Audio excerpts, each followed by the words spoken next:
Well, I'm in Kutaisi in Georgia, and it's raining today, obviously.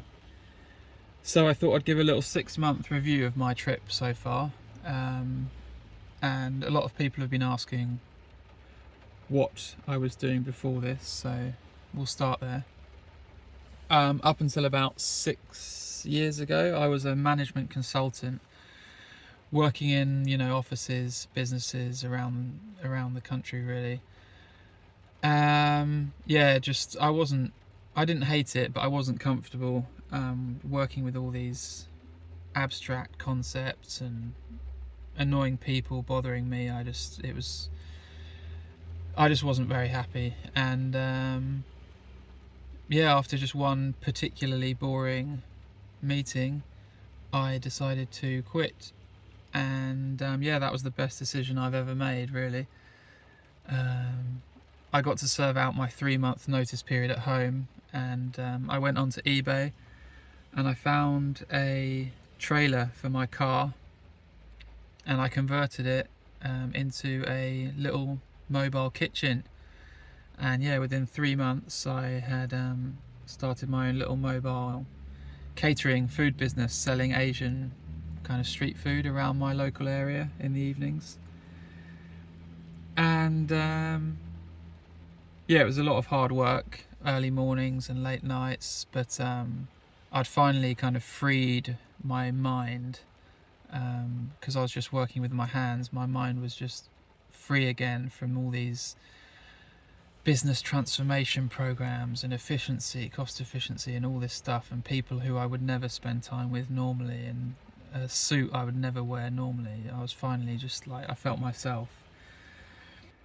And I realised after that emotions can be quite a good vehicle for change, because I was so annoyed after that meeting. I remember looking out and seeing people in the park having fun on a beautiful summer's day, and I just thought, well, that moment I had to do it. And people say, you should sleep on it and don't do anything hasty, but for someone like me who's not very emotional, if you do get into that emotional state, then is the chance to kind of make something happen, really.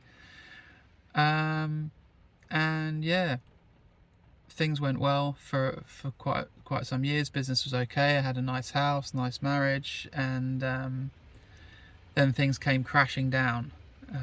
Well, not crashing, but my marriage ended after 7 years, and I decided then just to kind of change everything, sell all my stuff, the house, my trailer. And it took a long time, really, considering the end of my marriage was very amicable and the trailer and the house was saleable and I didn't have too much stuff. It still took a long time, like a year of working through everything. I didn't have any leases on cars or anything, but still, it was still a long process, and I just realised, how entangled I was in all that stuff. But then afterwards, I had no job, no purpose, no identity, really, because I was always quite proud of my marriage, my job, my house, but then I was left with nothing, really. And I felt okay with it, really. I was all right with the uncertainty. I always thought that my life was a bit of a compromise, really. My job, the house and stuff. It was like, but I was kind of building towards a family and security. But yeah, my life was kind of in service of something else, some foreign, some like future ideal, really. And I felt like I'd kind of woken up when I'd lost all of that stuff. So now I'd sold the house, I'd sold all my stuff, I had money from the house sale, I had this converted camper car, I was completely free. No responsibilities,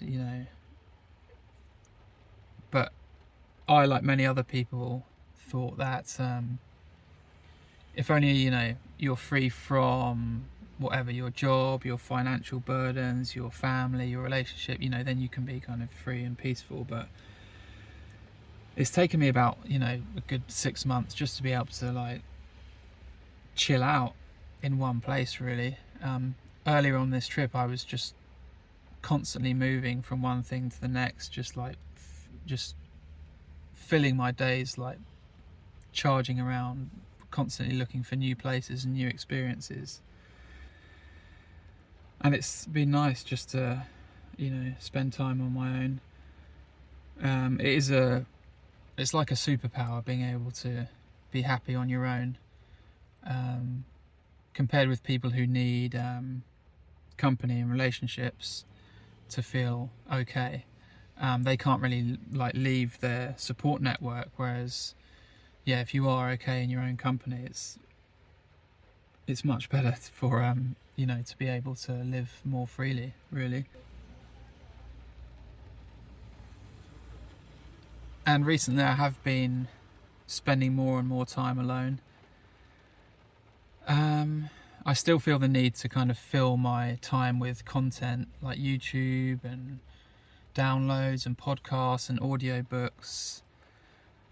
And I think we come from a culture of just filling stuff up, like our bookshelves, our wardrobes, our stomachs are always full, our calendars, our diaries, and even our social interactions are just, filled with talking the whole time.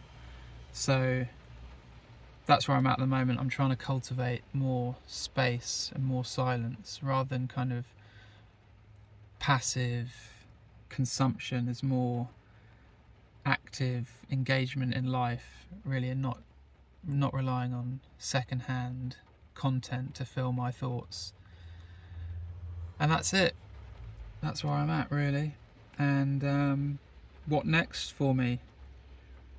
I was planning on heading to Asia, which has kind of been shelved for the moment. I could head back into Europe, but I'm not that big a fan of kind of mainland Western Europe. It's all a bit sterile and organised. I wasn't very happy spending time there. Just seeing people, when I see like young people in bars and stuff, or young families, it did make me feel a bit kind of insecure, like I was missing out. So however much I kind of think I'm secure and I have this internal well-being, it doesn't take much to kind of derail me. So I went on Tinder the other week because I thought, I'm happy, settled in Georgia. It'd be nice to find someone to spend some time with, and I found a match, and I got really excited. And then as the day wore on, she didn't reply to my message, and I felt so upset. Just that night, just in my cold car, I'd lost it. I had this like fantasy of this Georgian girlfriend and all these things we could do together, and suddenly, after being okay for so long, and then suddenly I was like, just felt so alone in this cold car. Anyway, always be wary of people kind of talking in this like reflective manner, because it never really portrays reality.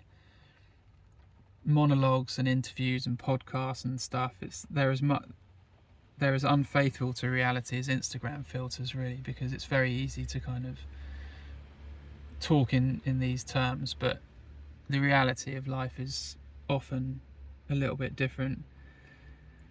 If you ever hear like an entrepreneur talk about their business struggles and how it's all worth it, and like it never really portrays what running a failing business is like. Or the same with parents. If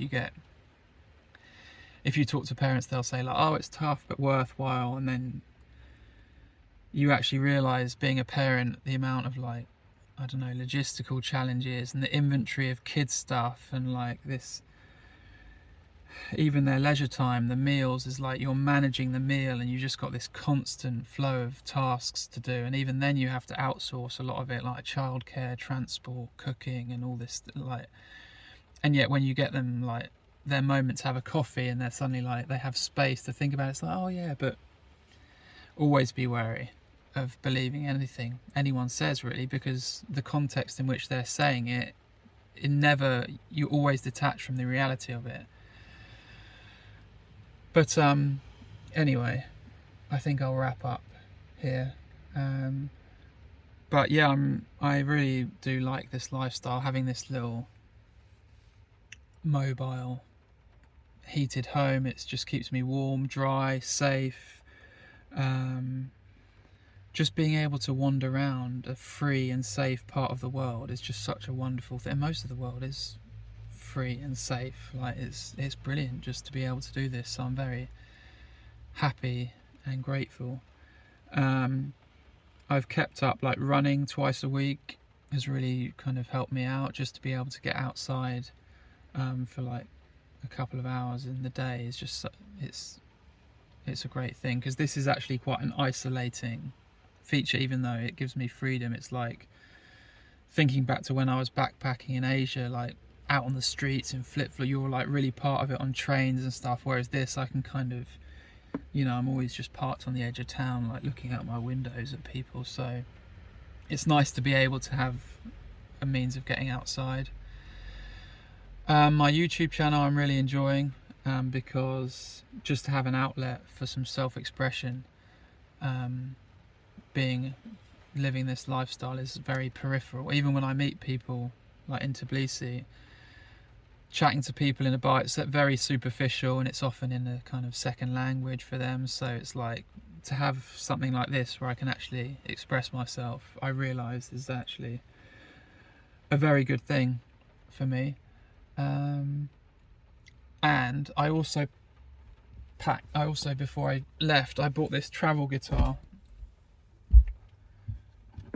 which I've just started getting into really. And that's another great dimension of something I can just focus on for like an hour or so, and it's just a different mindset, just another activity I can shift to. So yeah, it's really good, like if you are thinking of doing a solo trip, to have some things that you can kind of do in the day is essential, because I don't know what else I'd do if I didn't have those things. Just, yeah, it is necessary to have some hobbies. So I don't really know what's next for me, but I don't really mind that much, as long as I've got somewhere to go running and my car's not broken and I don't lose my wallet or keys, then it's good, really. It's just yeah, it's a great lifestyle and I'm enjoying it. So lots more to come.